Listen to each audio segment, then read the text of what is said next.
Hi, I'm Vicente Pinho, and welcome to another Art Talk.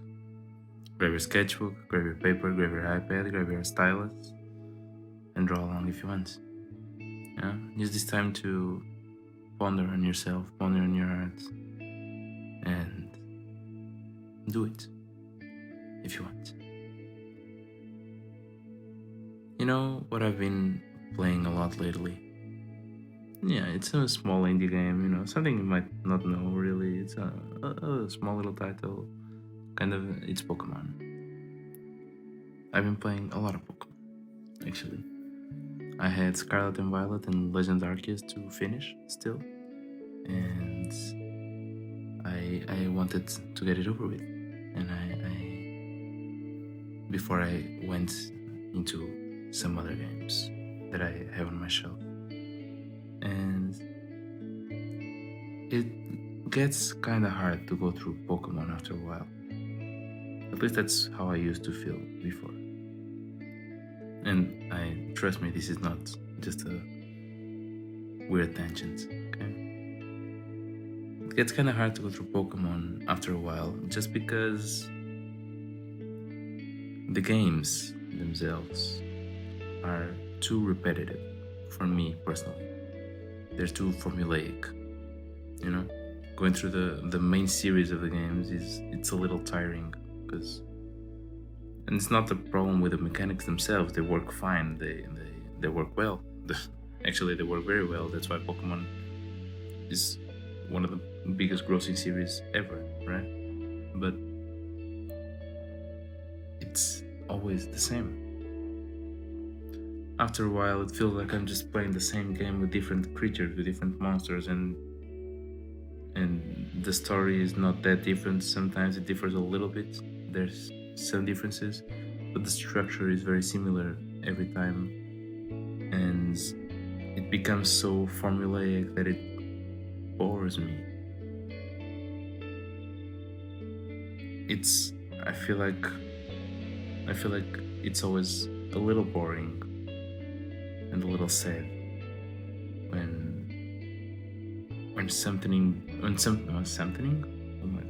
something becomes monotonous. When you start feeling like the thing you're experiencing is falling short of its potential, I saw this video some time ago. It already has some years, but you can find it if you search for it, which is about Pokemon. It's kind of like what Pokemon could and should be, but sadly aren't, and sadly isn't. Or Pokemon games should be, but sadly aren't. It's something like that. If you search for it, you'll find it. It explained this very well and goes through this very well, through this thought process, and it explains this falling short of its potential. It's such a rich world with such rich characters and such rich creatures, and so fantastical and so magical, and you could do so much more with it. And playing through the mainline games, you just feel like it's not developing. It's an undeveloped idea. It's an idea that was conceived, and they kind of had some success with it in its more baby stage, in an alpha stage of the idea, and they kind of went with that alpha stage without really building upon it. And there's some new mechanics and some new creatures every time, but the mechanics don't change how the game works that much, The creature does not change how the game works that much, especially because you still have creatures from other generations every time. So sometimes you also fall into the I think it's a mistake of using the creatures that you already know, and then the game becomes really, really, really similar to what you had already played before. And it doesn't matter if you're playing Gen 1, 2, 3, 8, 9, and it's gonna be the same if you keep using Geodude in your party every time. But that's why I was so happy when Legends Arceus came about. I've heard it somewhere. I don't know if I'm gonna remember what, but if I can, I'm gonna link it in the description. But it was also from a video. I'll link both of these because I think they're important, especially if you enjoy video games and video game analysis. Bad art is always better than boring art. It's always better to do something bad that somehow stumbles upon something good and somehow has some unique selling points, but you try to go out of your reach and try to do something new, than doing something so utterly plain and boring and lifeless, soulless.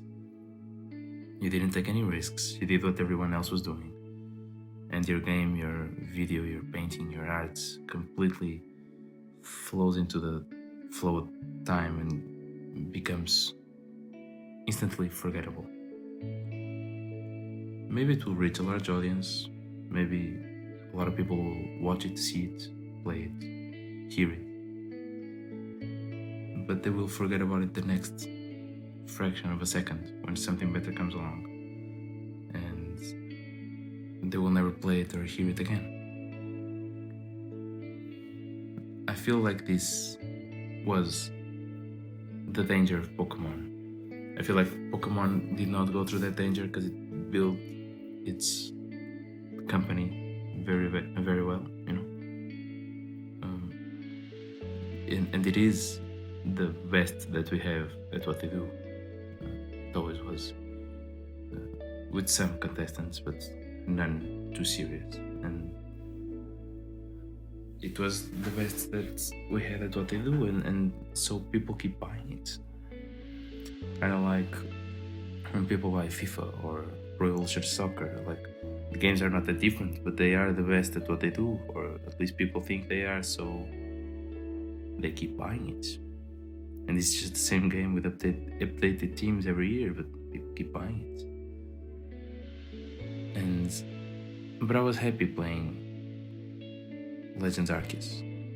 I am actually playing Legends Arceus right now. I played Scarlet. Actually, I played Violet first. And Violet is already a much, in my opinion, much more solid game than the mainline game series usually are. I really do think the open world works very well with Pokemon, because that's kind of the experience you promised, right? Is the experience of adventure and discovery and interaction with the world around you and with the creatures around you and with the villages, the people around you. I believe that game is kinda, I don't know if it's perfect yet. I don't want to say it is, but it's starting to nail the pin on the head, you know? Starting to get straight to the point, I believe. But it's in Legends Arceus that I'm playing right now that I'm starting to really see the small little fertile seeds of what Violet and Scarlet, I believe, was going to become.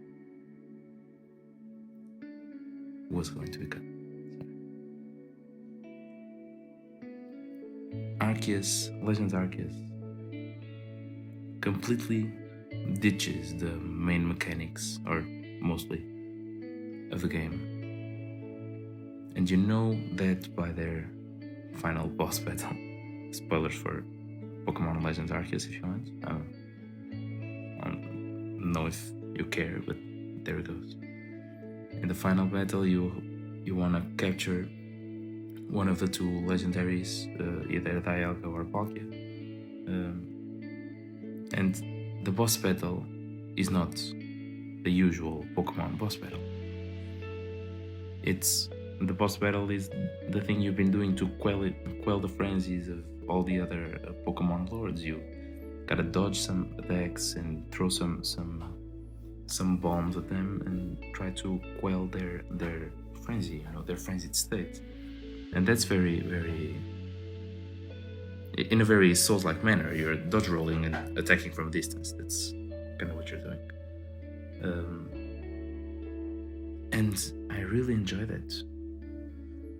I don't know if the mechanic itself was feeling very Pokemon-y, but I enjoy the fact that they went for it. I know that I can only believe that it takes a lot of bravery, a lot of courage for a company like Game Freak to do something so out of their usual states, so out of their usual games, especially with such a big IP as Pokemon. It's easier to stay in the confines of the structure you already built that people are expecting. It's way easier.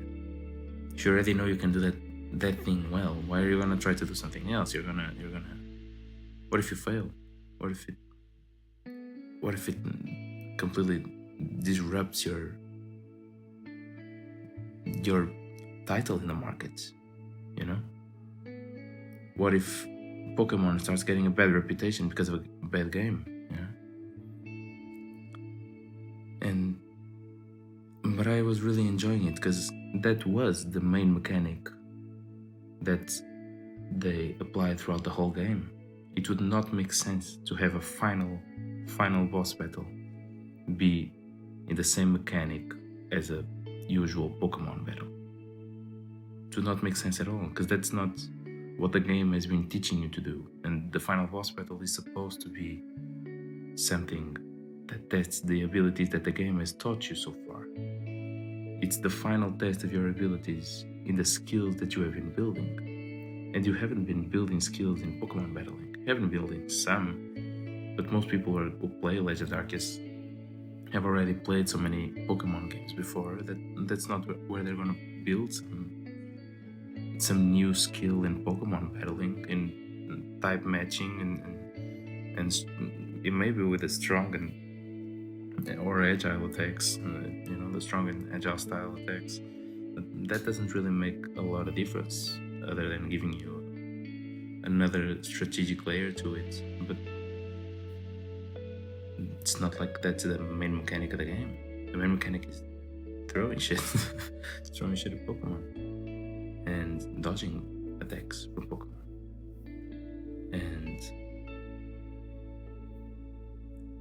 I really am happy that they did that in Legend Arceus, because it was what they needed to do for Violet and Scarlet and Violet to happen. Scarlet and Violet fine-tuned the things that Pokemon Legends Arceus experienced with, That's what they did. They fine-tuned it, they perfected it. Maybe not to perfection, but they got closer to it.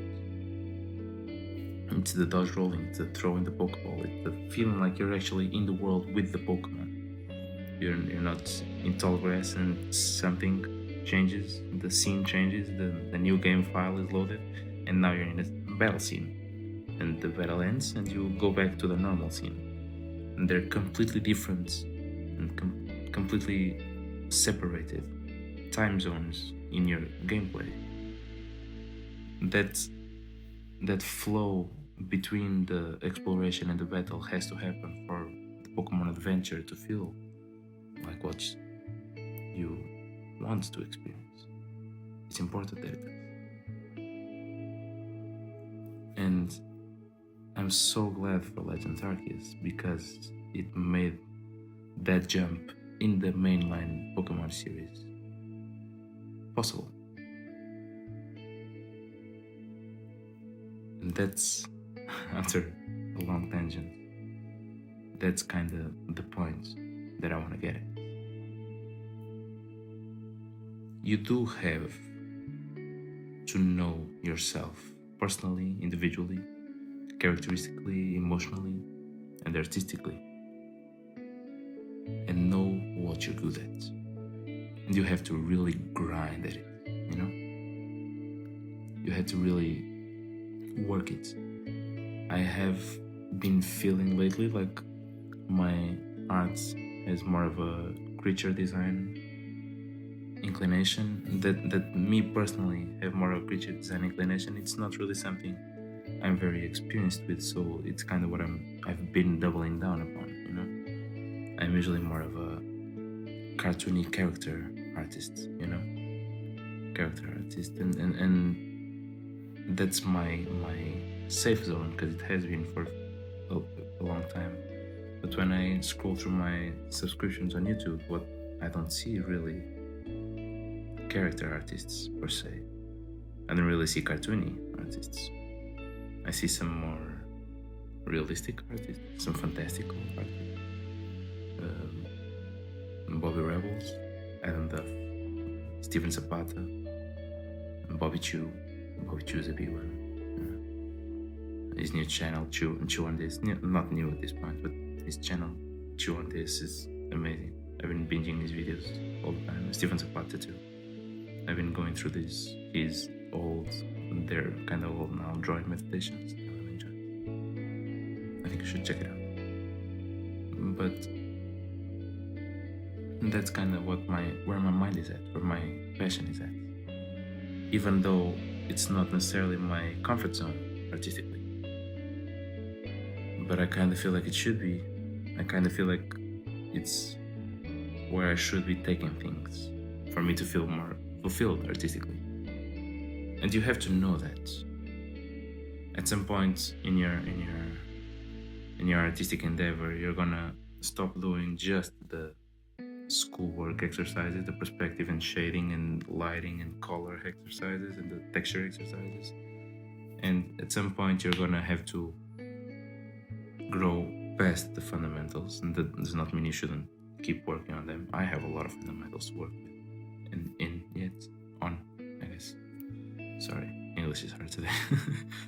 I have a lot of fundamentals to work on to this day. And for a long time to come, I'm no master of anything. But I do have to know my own strengths. I know I have some strengths for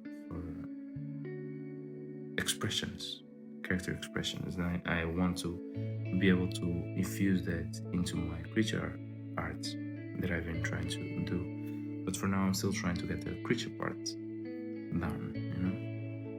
It's not easy. It's not easy because it's not natural. It's not the thing I've been doing. I used to draw some animals when I was a kid, from those like dinosaur encyclopedias and forest animals and sea animal encyclopedias that I had. I remember doing that as a kid, but I remember playing a lot of Pokemon and a lot of Invisimals, and those really inspired me to draw. But I was always more of a drawing Dragon Ball characters type of kid, and Naruto characters type of kid. And that's kind of where my style started following through naturally in life. But it's not necessarily what I want to end up, and I had to do that reflection and know myself and try to now start carving that route for myself, you know. And I feel like that makes sense, and you have to know that. You have to feel that. You have to feel that out for a couple of years, if not more, sometimes. I know I've been stumbling and trying to deal with this dilemma of what type of artist exactly am I for a long time. And it's natural. A part of me thinks I will never stop having that dilemma, I'll never stop having that discussion in my head, and I think it's natural.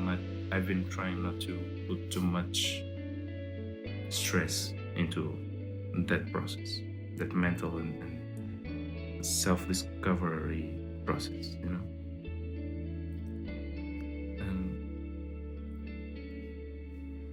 But you also can't fall short of your own potential.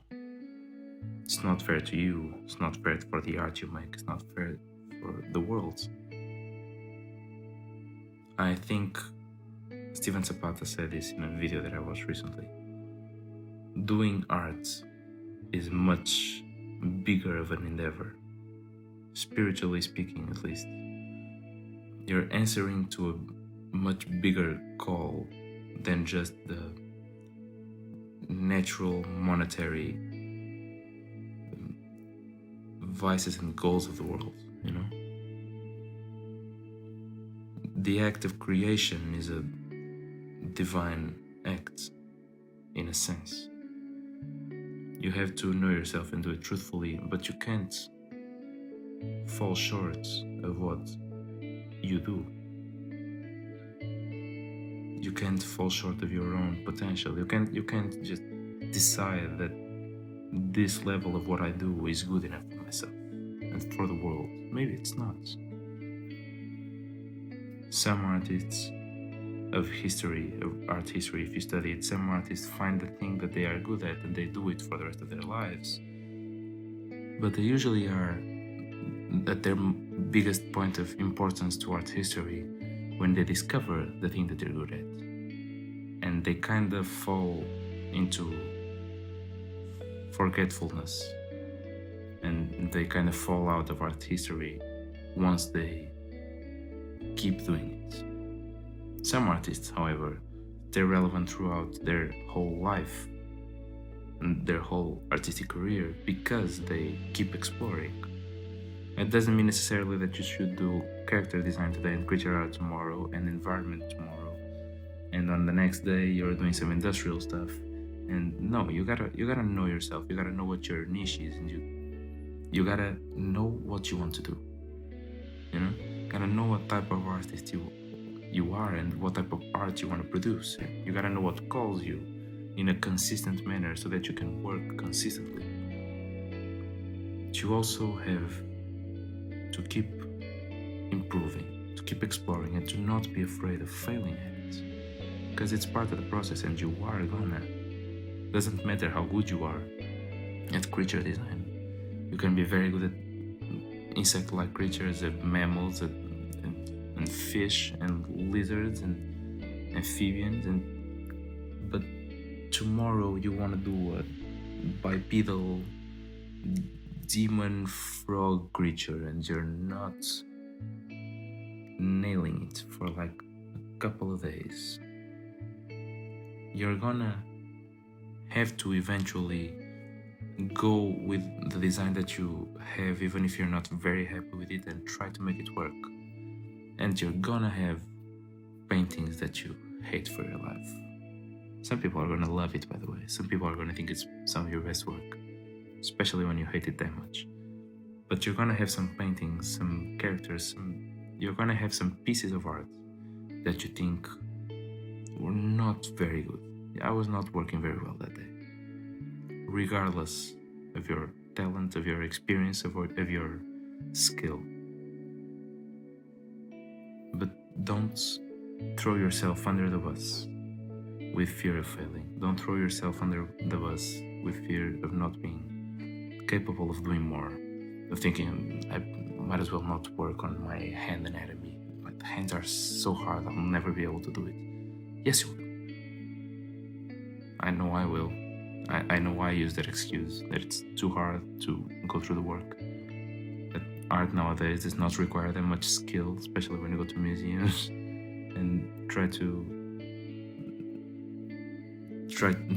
and start perceiving that the concept is more important than the technical skill that you're implying.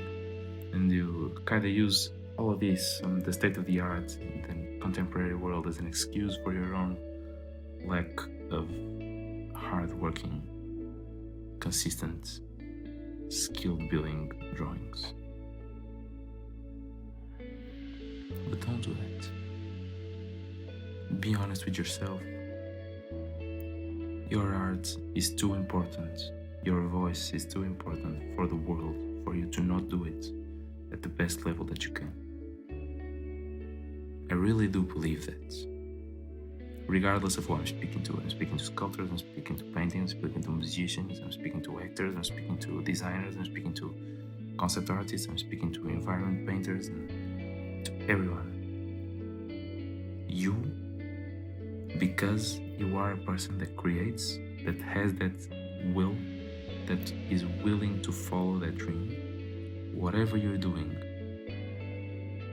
you're too important to not do it at the best of your ability. What you do is too important to not be done at the best of your abilities. It's too important to not be shown to the world in the most beautiful of ways. So please, if you're sketching right now,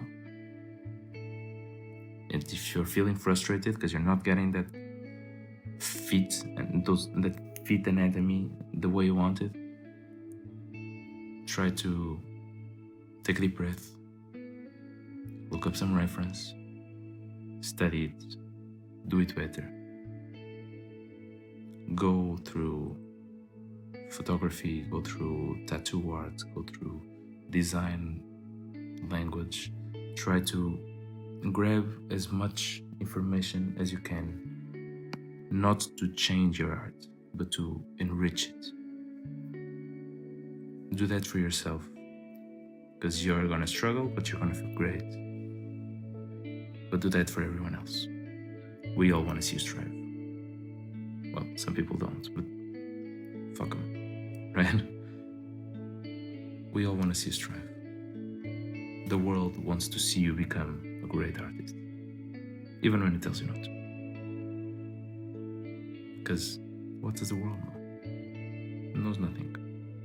It's gonna try to beat you down, even if you are on the right track. And maybe the fact that people are beating you down on you kinda is a pointer that you're on the right track sometimes. So don't get discouraged.